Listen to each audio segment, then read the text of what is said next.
Hello dear student, welcome back to the lecture series of electronics components and circuits. આજે આ વિડીયોની અંદર આપણે ડિસ્કસ કરવાના છીએ સ્વિચ મોડ પાવર સપ્લાય વિશે, જેને કહેવામાં આવે છે એસએમપીએસ. આ જે એસએમપીએસ છે એને ઇનપુટ સપ્લાય તરીકે તમે આપી શકો છો એસી ઓર ડીસી. તો એનું ઇનપુટ સિગ્નલ થઈ ગયું ઇનપુટ સપ્લાય એસી ઓર ડીસી પાવર સપ્લાય તમે આપી શકો છો, અને એનું જે આઉટપુટ તમને મળશે એ મળશે regulated DC. Regulated DC. Okay, તો અહીંયા જે આપણી પાસે આ જે બ્લોક ડાયાગ્રામ તમને દેખાય છે એ છે એસએમપીએસ ઓર સ્વિચ મોડ પાવર સપ્લાય, જેની અંદર આપણે એસી અથવા ડીસી સપ્લાય આપશો તો આપણને જે આઉટપુટ વોલ્ટેજ મળશે એ રેગ્યુલેટેડ આઉટપુટ વોલ્ટેજ હશે, જેની વેલ્યુ છે એ તમે વેરી કરી શકો, જેવી તમારી રિક્વાયરમેન્ટ છે એ પ્રમાણે તમે એને ચેન્જ કરી શકો છો. ઓકે, તો એના માટે જે બેઝિક સર્કિટ ડાયાગ્રામ છે એ મેં તમને અહીંયા ઇન્ડિકેટ કર્યો છે અને એના વિશે આજે આપણે ડિસ્કસ કરશું.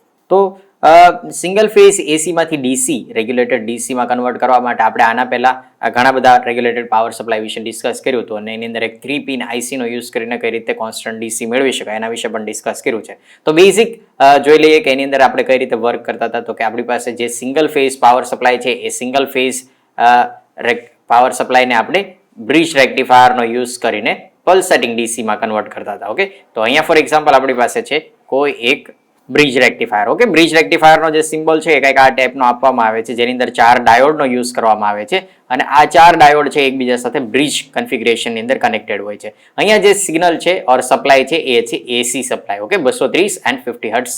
ઓકે, તો આ જે છે એ સિંગલ ફેઝનો એક બ્રિજ રેક્ટિફાયર છે. તો અહીંયા લખી દઈએ આપણે રેક્ટિફાયર. આ જે રેક્ટિફાયર છે એનું આઉટપુટ તમને પલ્સેટિંગ ડીસી મળે છે. હવે આ પલ્સેટિંગ ડીસી જે આઉટપુટ મળે છે એને આપણે ફિલ્ટરનો ઉપયોગ કરીને, આપણે ઘણા બધા ટાઈપના ફિલ્ટર વિશે ડિસ્કસ કર્યું છે, તો એ ફિલ્ટરનો યુઝ કરીને એને પલ્સેટિંગ ડીસીમાંથી ડીસીમાં કન્વર્ટ કરી શકીએ. તો આ જે ફિલ્ટરનું જે આઉટપુટ તમને મળે છે એની અંદર થોડો ઘણો ફ્લક્ચ્યુએશન વાળો તમને ડીસી વોલ્ટેજ મળશે, જેની અંદર થોડું ઘણું ફ્લક્ચ્યુએશન હશે. અને ફ્લક્ચ્યુએશન કોના રીતે આવે છે? તો કે અહીંયા જે તમે ફિલ્ટર યુઝ કરો છો એ ફિલ્ટરની અંદર જે તમે કમ્પોનન્ટ યુઝ કર્યા છે એલસી કમ્પોનન્ટ, એના લીધે થોડું ઘણું ફ્લક્ચ્યુએશન આવી શકે છે. બીજું એક રીઝન છે કે ઇનપુટ જે એસી પાવર સપ્લાય છે એની અંદર જો ફ્લક્ચ્યુએશન આવે છે, ફોર એક્ઝામ્પલ 230 વોલ્ટ તમે એને એપ્લાય કરો છો એની બદલે 240 વોલ્ટ થઈ જાય છે, અથવા તો 220 વોલ્ટ થઈ જાય છે, તો જે આ ઇનપુટનું ફ્લક્ચ્યુએશન છે એના લીધે પણ અહીંયા તમને આઉટપુટમાં થોડું ઘણું ફ્લક્ચ્યુએશન જોવા મળે છે. અને થોડું ઘણું ફ્લક્ચ્યુએશન છે ટેમ્પરેચર ઉપર ડિપેન્ડન્ટ છે, એટલા માટે એના લીધે પણ થોડું ઘણું ફ્લક્ચ્યુએશન આવતું હોય છે. ઓકે, તો આ જે ફ્લક્ચ્યુએશન વાળો જે આપણને ડીસી વોલ્ટેજ મળે છે એની અંદર આ એક કોઈ ગ્રાઉન્ડ ટર્મિનલ હશે, અને અહીંયા તમને પ્લસ વી આઉટપુટ ઓર વીડીસી આઉટપુટ વોલ્ટેજ મળતા હશે. આ વોલ્ટેજને લઈને જો તમે ડાયરેક્ટ અહીંયા એપ્લાય કરવા ઈચ્છો તો આ જે આપણો એસએમપીએસ નો ડાયાગ્રામ છે એની અંદર તમે ડીસી સપ્લાય એસી માંથી કન્વર્ટ કર્યું એવું કહી શકાય. ઓકે, અહીંયા આપણે ઇનપુટ આપ્યું છે એસી અને અહીંયા આઉટપુટ મળ્યું હતું ડીસી, અને આ જે વીડીસી મળે છે એને આપણે એસએમપીએસ માં એપ્લાય કરીએ છીએ. ઓકે, બીજી વસ્તુ, જો તમારે આ રીતે નથી કરવું અને ડાયરેક્ટ તમારી પાસે કોઈ એક બેટરી છે, આ બેટરીમાંથી ડાયરેક્ટ તમારે પાવર સપ્લાય પ્રોવાઈડ કરવો છે, તો તમને ખબર છે કે બેટરીમાંથી જે આઉટપુટ આવશે એ ડીસી આવશે. તો આ ડીસી પાવર સપ્લાયનો ઉપયોગ કરીને તમે ડાયરેક્ટ એસએમપીએસમાં પાવર આપી શકો છો. તો એ પાવર ડાયરેક્ટ તમારો અહીંયા કનેક્ટ થશે, આ જે કાંઈ પાવર આવે છે એ અહીંયા કનેક્ટ થઈ જશે, તો બેટરીમાંથી જે કંઈ પાવર આવતો હશે અહીંયા તમે પ્રોવાઈડ કરી શકો છો. ઓકે, તો આ રીતે તમે બંને ઉપર તમારો એસએમપીએસ ને વર્ક કરાવી શકો છો. એસએમપીએસ નું ખાસ યાદ રાખજો, ઇનપુટ હોય છે એસી ઓર ડીસી, આઉટપુટમાં તમને શું મળશે? તો કે રેગ્યુલેટેડ ડીસી. તો ઇનપુટ આપણે આપ્યું છે એની અંદર એસી છે અથવા તો ડીસી છે, તો કઈ રીતે એને રેગ્યુલેટેડ ડીસીમાં કન્વર્ટ કરી શકીએ, કઈ રીતે આપણે એની અંદર ફ્લક્ચ્યુએશન રિમૂવ કરીને જેટલો જોઈએ છે એટલો વોલ્ટેજ તમે ડીસીમાં રેગ્યુલેટ કરાવી શકો, એના વિશે આજે ડિસ્કસ કરશું. તો અહીંયા જે તમારી પાસે ડીસી વોલ્ટેજ હશે એ ડીસી વોલ્ટેજ ફોર એક્ઝામ્પલ કંઈક આ રીતના ઇનપુટ વોલ્ટેજ છે. જો એનો તમે આ રીતે ગ્રાફ ડ્રો કરશો તો આ તમારું જે વી ઇન છે ફોર એક્ઝામ્પલ કંઈક આ રીતનું તમને જોવા મળે છે. ઓકે, આ તમારો કોન્સ્ટન્ટ ડીસી વોલ્ટેજ છે. ઓકે, અને એમાંથી તમારે જોઈએ છે રેગ્યુલેટેડ ડીસી. ઓકે, તો હવે શું થાય છે તો કે અહીંયા કોઈ એક સ્વિચ રાખેલી છે, ફોર એક્ઝામ્પલ અહીંયા એક ટ્રાન્ઝિસ્ટર રાખેલું છે, એ ટ્રાન્ઝિસ્ટર છે એ સ્વિચિંગ કરે છે, કોન્સ્ટન્ટ ડીસી ને અલગ અલગ ડ્યુટી સાયકલ ઉપર સ્વિચ કરે છે, અને કોઈ એક પર્ટિક્યુલર ફ્રીક્વન્સી ઉપર એ ઓપરેટ થતું હશે. એટલે અહીંયા જે કોન્સ્ટન્ટ ડીસી આપણે પ્રોવાઈડ કરીએ છીએ, કોન્સ્ટન્ટ ડીસી માંથી હવે આઉટપુટ જે તમને મળશે એ આઉટપુટની અંદર તમને પલ્સ મળશે. ઓકે, તો અહીંયા જે આ પલ્સ ઇન્ડિકેટ કર્યા છે, પલ્સ ક્યાંથી જનરેટ થાય છે? તો કે આ ટ્રાન્ઝિસ્ટરમાંથી જનરેટ થાય છે. એ ટ્રાન્ઝિસ્ટરને ઓપરેટ કરવા માટે અહીંયા એક પલ્સ જનરેટર રાખેલું છે, જેમાંથી તમે કોઈ એક પર્ટિક્યુલર ફ્રીક્વન્સીના અને ડ્યુટી સાયકલના વેવફોર્મ જનરેટ કરાવી શકો અથવા પલ્સ જનરેટ કરાવી શકો છો. ઓકે, ડ્યુટી સાયકલ આના પહેલા આપણે ડિસ્કસ કરી લીધું છે કે duty cycle is equal to જે કોઈ આ પલ્સ છે એ પલ્સની અંદર જે ટોટલ ટાઈમ પીરિયડ છે એ ટોટલ ટાઈમ પીરિયડ અને ઓન ટાઈમ પીરિયડ ઉપર ડિપેન્ડન્ટ છે. તો duty cycle is the ratio of T on divide by total time period. Okay, તો અહીંયા જે ઓન ટાઈમ છે, ફોર એક્ઝામ્પલ આ કોઈ એક સાયકલ છે તો આ જે એનો ઓન ટાઈમ છે ટી ઓન, અને આ જે એનો ટોટલ ટાઈમ પીરિયડ છે એનો જો તમે રેશિયો લો છો તો એ તમને શું મળે છે?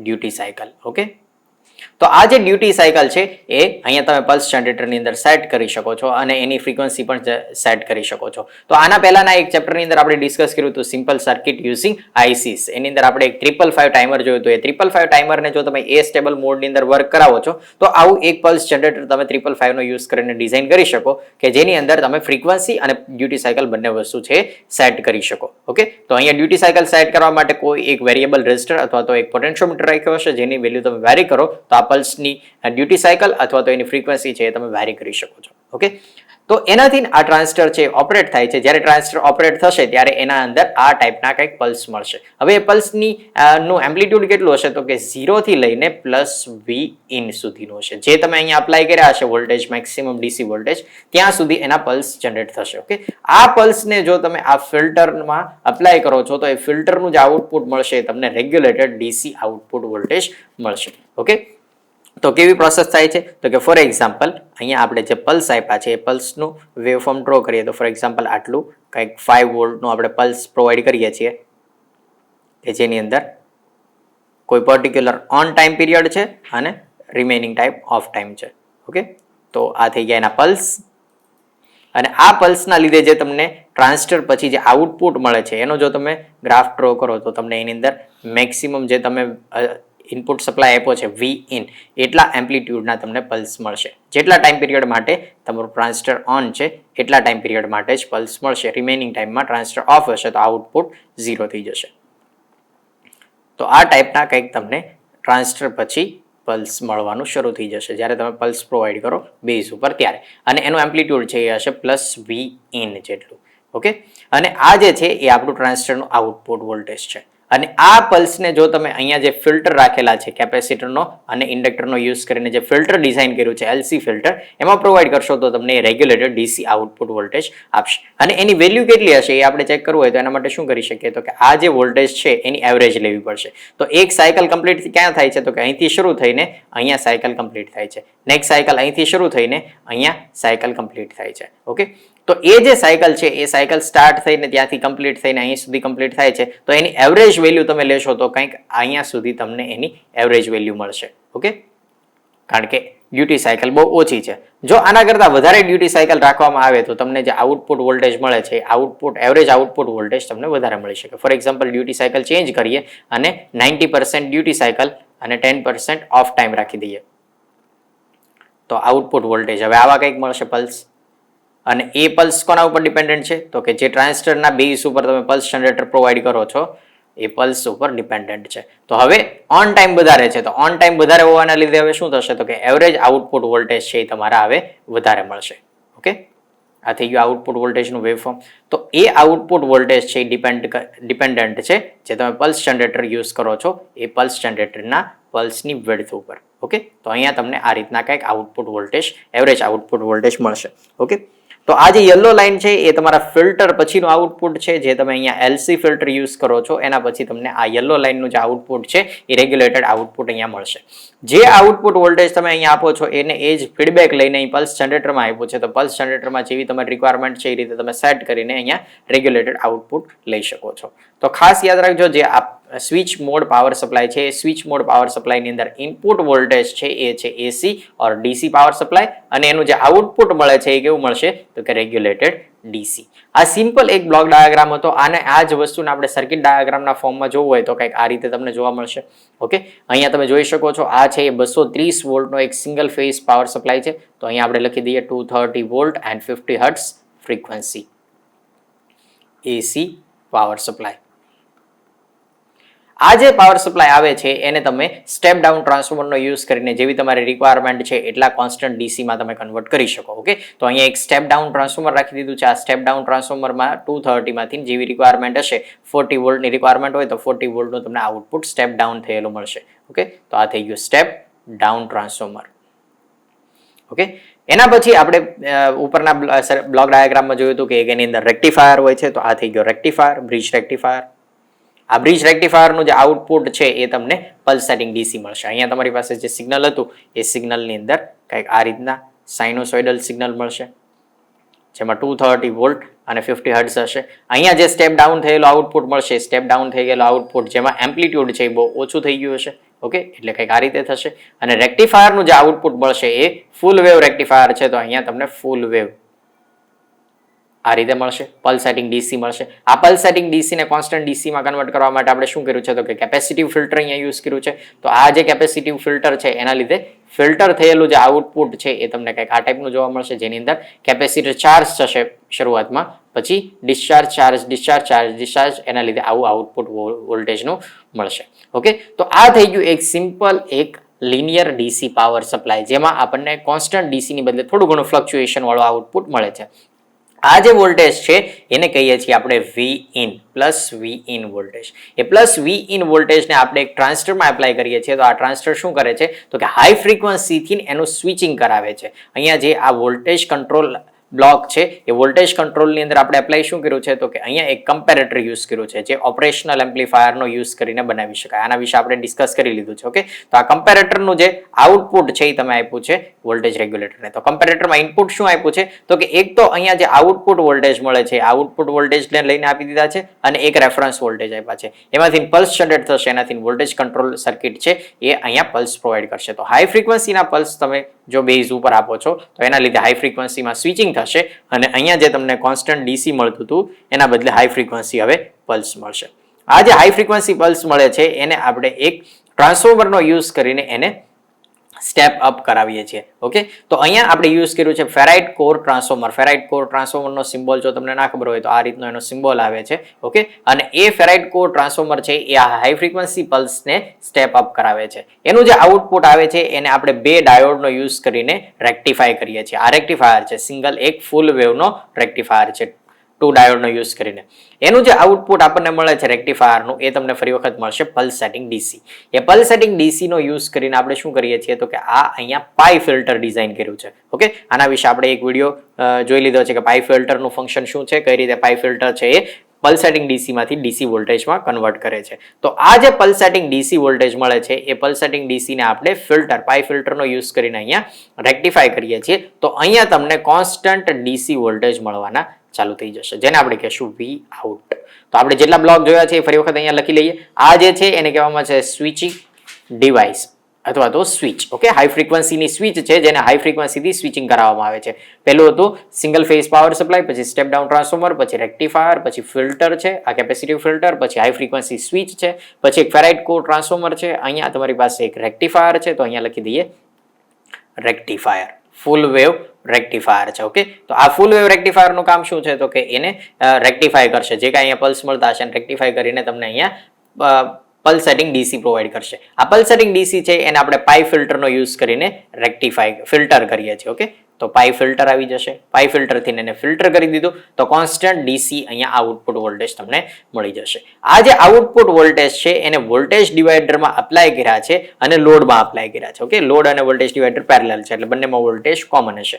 ઓકે, તો આ જે વોલ્ટેજ મળે છે એ કેવા હશે તો કે રેગ્યુલેટેડ ડીસી હશે. હવે રેગ્યુલેટ કઈ રીતે કરવા તો રેગ્યુલેટ કરવા માટે અહીંયા એક વોલ્ટેજ ડિવાઈડર બનાવ્યો છે અને વોલ્ટેજ ડિવાઈડરનું આઉટપુટ છે એ અહીંથી લઈને એક કમ્પેરેટરમાં અપ્લાય કર્યું છે. આ તમારો લોડનો ગ્રાઉન્ડ હશે. ઓકે, તો અહીંયા જે આ વોલ્ટેજ ડિવાઈડર છે એનું આઉટપુટ કેટલું હશે તો કે V1 જો તમે એને કન્સિડર કરો છો તો એનું આઉટપુટ કેટલું મળશે તો કે ઇનપુટ વોલ્ટેજ યાની કે V આઉટ જે તમે અહીંયા અપ્લાય કરો છો વોલ્ટેજ ડિવાઈડરને એ વોલ્ટેજ મલ્ટીપ્લાય બાય જે રેઝિસ્ટરની એક્રોસમાં તમારે વોલ્ટેજ જોઈએ છે તો R2 divide by R1 plus R2.